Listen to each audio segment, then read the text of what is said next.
Et si je vous disais que certaines œuvres d'art, considérées comme les sommets du génie humain, ne sont pas seulement des peintures, mais les vestiges d'une technologie oubliée depuis des siècles. Des objets créés il y a plus de 500 ans, capables de défier toute logique scientifique moderne. Des œuvres si parfaites, si détaillées, que même aujourd'hui, avec tout notre savoir, nous ne parvenons pas à les reproduire fidèlement. Au cœur de ce mystère se trouve Léonard de Vinci, peintre, inventeur, scientifique et peut-être technologue. Prenez la Joconde. Son sourire, mystérieux et fascinant, n'est que la partie visible de l'iceberg. Derrière cette expression, derrière ces yeux qui semblent vous suivre, se cache un secret que l'histoire a soigneusement oublié. Et ce secret pourrait changer radicalement notre façon de comprendre la Renaissance, l'art et même la technologie. Aujourd'hui, nous allons plonger dans le laboratoire oublié de Léonard de Vinci et explorer la possibilité qu'il ait utilisé une technologie que le monde moderne ne pourrait même pas reproduire. Une technologie qui aurait dû être impossible il y a 500 ans et qui, pourtant, a laissé derrière elle des chefs-d'œuvre que nous admirons encore aujourd'hui. Commençons par les faits. Les tableaux de Léonard de Vinci possèdent des caractéristiques qui ont laissé les historiens, scientifiques et experts d'art perplexes pendant des siècles. La Joconde, le Dernier Souper, la Vierge au rocher. Ces œuvres contiennent des détails qui semblent dépasser les limites des techniques connues au XVe siècle. Premièrement, l'absence totale de traces de pinceau. Même sous les microscopes les plus puissants, il est presque impossible de détecter la moindre irrégularité. Pas de coup de pinceau maladroit, pas de traces de correction, pas de surcharge de peinture. Une surface incroyablement lisse, presque irréelle. Ensuite, les transitions de couleurs.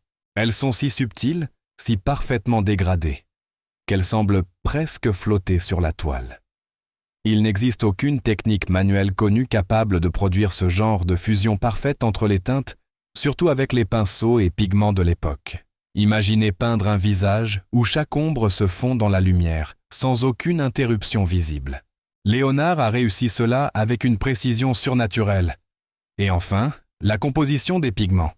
Les analyses modernes révèlent des pigments d'une finesse nanoscopique, impossibles à obtenir par broyage manuel, même pour un génie comme Léonard. Ces pigments sont si petits qu'ils semblent presque liquides, capables de produire une transparence et une profondeur inégalées. Pour les obtenir aujourd'hui, nous aurions besoin de laboratoires chimiques et de machines de pointe, pas de simples ateliers du XVe siècle.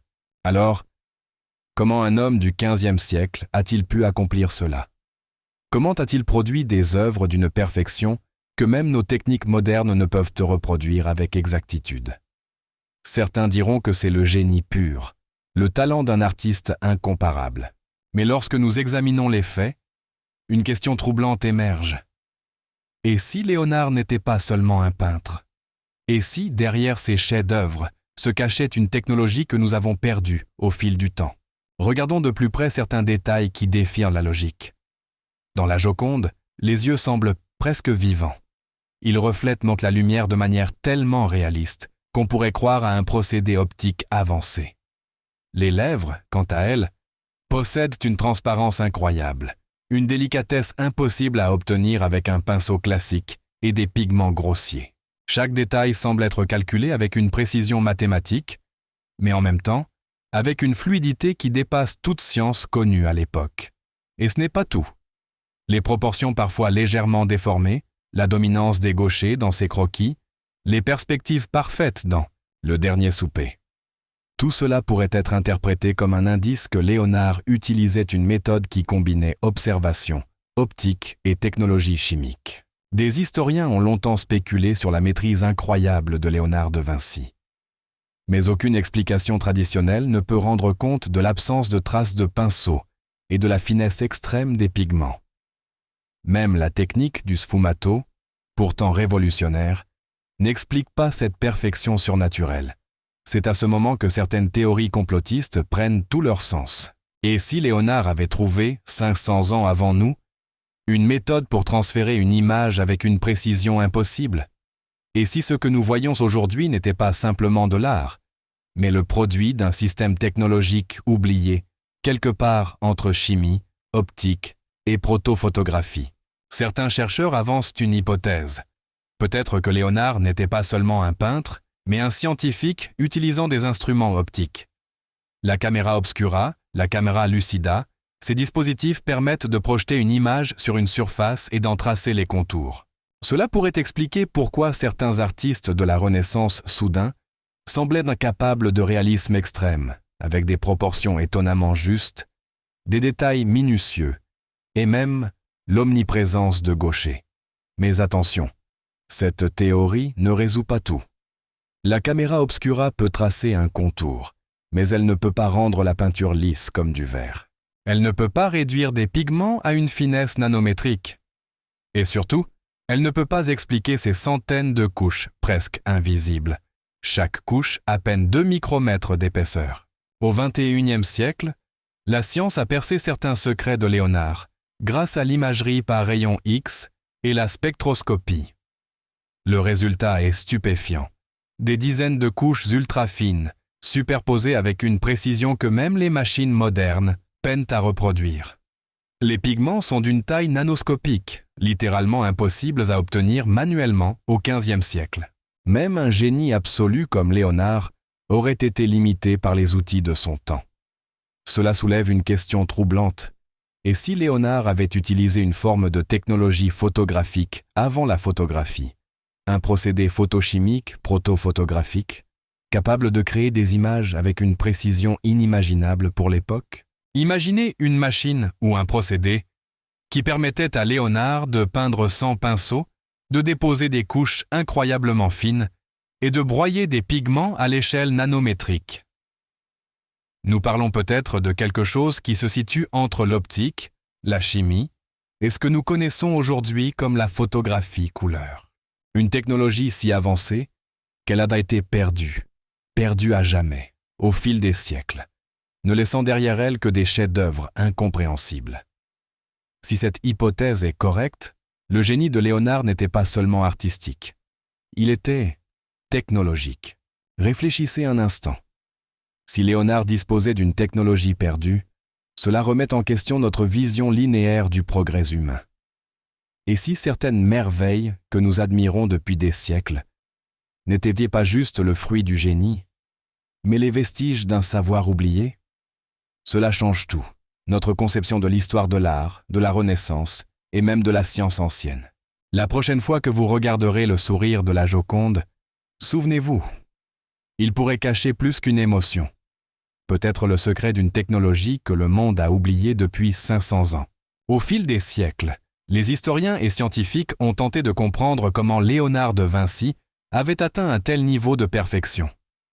Les premières explications évoquaient là simplement le génie et la patience infinie de l'artiste.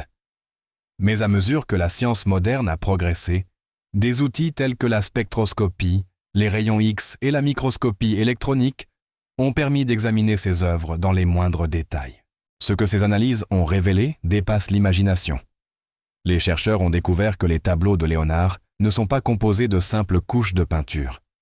Chaque œuvre est constituée de dizaines, parfois centaines de couches ultra fines, superposées avec une précision inimaginable. Chaque couche mesure à peine 2 micromètres, soit 20 fois plus fine qu'un cheveu humain. Ces couches sont si délicates qu'elles produisent un effet de profondeur, de transparence et de lumière impossible à obtenir avec les outils de l'époque. Même avec nos technologies modernes, reproduire cette finesse est un défi colossal. Mais ce n'est pas tout. Les pigments utilisés par Léonard sont d'une taille nanoscopique. Cela signifie que les particules sont tellement fines qu'elles ne pouvaient pas être obtenues par broyage manuel, même par un artiste et chimiste hors pair. Ces pigments permettent des nuances incroyables, des dégradés parfaits et des reflets subtils qui semblent animés. Et pourtant, tout cela date du XVe siècle. Comment un homme aurait-il pu obtenir une telle précision sans instruments modernes? Certaines voix s'élèvent pour proposer une explication. Léonard aurait expérimenté une forme primitive de photographie ou un procédé photochimique avancé. Imaginez un atelier où la lumière, la chimie et la mécanique se combinent pour transférer une image sur la toile avec une exactitude impossible à reproduire à la main. Une sorte de proto-photographie, capable de créer des images détaillées avec une précision inégalée que la science moderne peine encore à égaler. Si cette hypothèse est correcte, elle remet en question tout ce que nous savons sur la Renaissance. Léonard ne serait pas seulement un artiste ou un inventeur, il serait le détenteur d'une technologie perdue, un savoir-faire oublié qui aurait été effacé de l'histoire, volontairement ou non. Nous voyons aujourd'hui ses œuvres, mais les méthodes utilisées pour les créer ont disparu. Le génie que nous admirons pourrait en réalité être le produit d'une technologie que le monde a oubliée. Pensez-y. Si Léonard maîtrisait un procédé capable de déposer des couches d'une finesse nanométrique, si ces pigments étaient d'une taille microscopique impossible à obtenir manuellement, alors chaque tableau devient bien plus qu'une peinture. La Joconde ne serait pas seulement un chef-d'œuvre artistique, elle serait un artefact technologique, un témoignage d'une science perdue, combinant chimie, optique et mécanique. Le sourire mystérieux, les yeux qui suivent le spectateur, la finesse des contours et des ombres. Tout devient cohérent lorsque l'on considère l'existence d'une telle technologie. Cette hypothèse a d'énormes implications. Premièrement, elle bouleverse la notion de progrès linéaire. Si Léonard avait accès à un savoir technologique que nous ne pouvons pas reproduire aujourd'hui, alors l'histoire du progrès humain n'est peut-être pas aussi simple qu'on nous l'a enseigné. Certaines connaissances avancées dorénavant pu exister, disparaître et être redécouvertes ou oubliées à jamais. Deuxièmement, elle remet en cause la vision classique de l'histoire de l'art. Les chefs-d'œuvre de la Renaissance, loin d'être uniquement des exploits de génie artistique, pourraient être les produits d'une technologie sophistiquée, aujourd'hui disparue. La Renaissance ne serait plus seulement une période de talent humain extraordinaire, elle pourrait être un moment où un savoir oublié a été appliqué avec une précision exceptionnelle, puis perdu. Enfin, cela ouvre la porte à des spéculations fascinantes sur ce que le passé pourrait encore cacher. Si Léonard possédait un savoir technologique perdu, qui d'autre pourrait avoir eu accès à des procédés similaires? Quels autres chefs-d'œuvre? Quelles autres inventions ou expériences ont été effacées de l'histoire, laissant derrière eux seulement des énigmes et des mystères? Ce que nous appelons génie, inspiration ou talent pourrait parfois masquer des technologies oubliées. Léonard de Vinci pourrait être l'exemple le plus célèbre de cette idée. Un homme qui, avec les moyens de son temps, a créé des œuvres qui dépassent notre compréhension moderne. La Joconde, avec ses yeux énigmatiques et son sourire insaisissable, devient alors bien plus qu'un portrait. Elle est la preuve tangible qu'une technologie que nous considérons comme impossible a existé, a été maîtrisée, puis perdue. Et si cette technologie avait été intentionnellement effacée? Si au fil des siècles, certains savoirs avancés avaient été détruits pour éviter qu'ils ne tombent entre de mauvaises mains ou ne bouleversent l'ordre établi, l'histoire que nous connaissons serait alors incomplète, volontairement tronquée. La Renaissance pourrait avoir été bien plus avancée technologiquement qu'on ne le croit.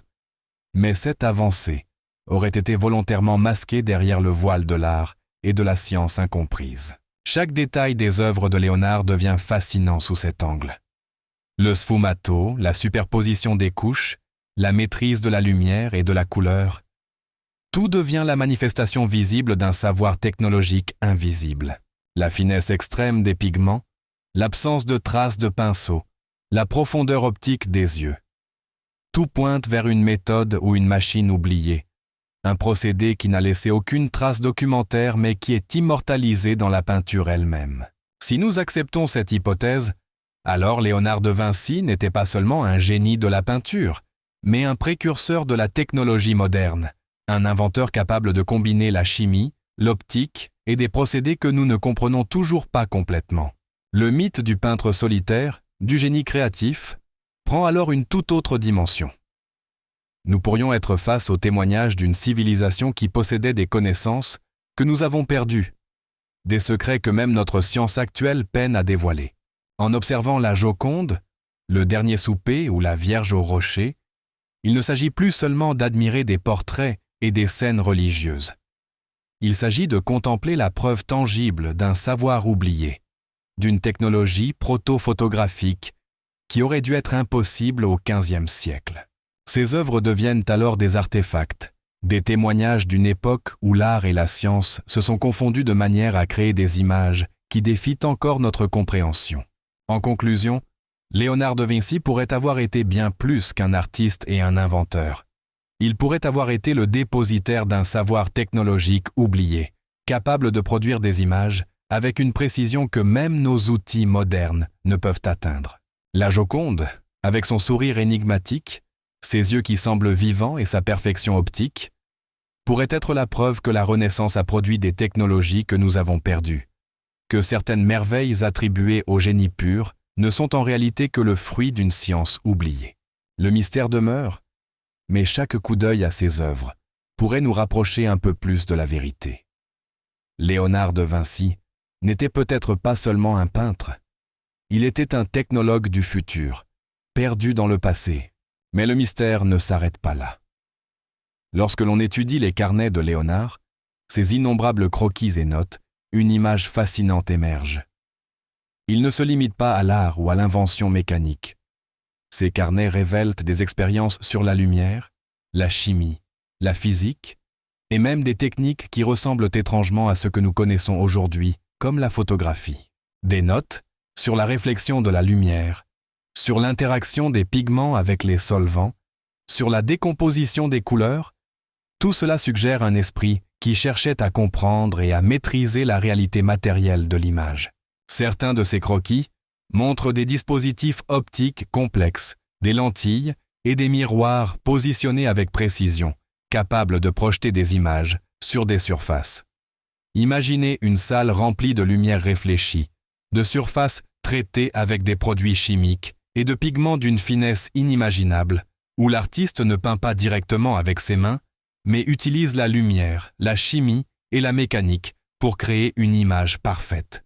Cela ressemble presque à de la science-fiction, et pourtant, tout est documenté dans ces carnets, codé dans des notes que personne n'a vraiment déchiffrées. Et si ce savoir avait été intentionnellement perdu ou effacé? Certains théoriciens complotistes avancent que le génie de Léonard représentait une menace pour le monde tel qu'on le connaissait au XVe siècle. Une technologie capable de créer des images d'une précision impossible aurait pu être utilisée à des fins militaires, scientifiques ou politiques. Les institutions de l'époque, qu'elles soient religieuses ou politiques, auraient pu juger dangereux de laisser ce savoir se répandre. Ainsi, ce qui est arrivé pourrait être un effacement programmé, la perte de méthodes avancées, volontairement cachées, laissant derrière elles uniquement les œuvres elles-mêmes, incompréhensibles pour les générations suivantes. Chaque peinture de Léonard devient alors une énigme, un artefact d'une civilisation qui savait manipuler la lumière et la matière d'une manière que nous peinons encore à reproduire. Le génie attribué à Léonard ne serait peut-être que la partie visible d'un iceberg technologique. Ces chefs-d'œuvre ne seraient pas uniquement des témoignages artistiques, mais des témoignages scientifiques, des preuves tangibles d'un savoir avancé, évanoui dans le temps. La Joconde, avec ses yeux qui semblent vous suivre, son sourire insaisissable et sa surface incroyablement lisse, devient alors un artefact scientifique autant qu'un chef-d'œuvre artistique. Chaque détail, chaque nuance, chaque réflexion de lumière pourrait être le résultat d'une technologie que nous avons oubliée. L'absence de traces de pinceau, la finesse des pigments, la superposition de couches microscopiques, tout cela pointe vers un procédé proto-technologique que la science moderne ne peut expliquer. En observant ces œuvres avec ce regard, nous commençons à comprendre que le mythe du génie artistique de Léonard de Vinci pourrait en réalité masquer une réalité plus complexe.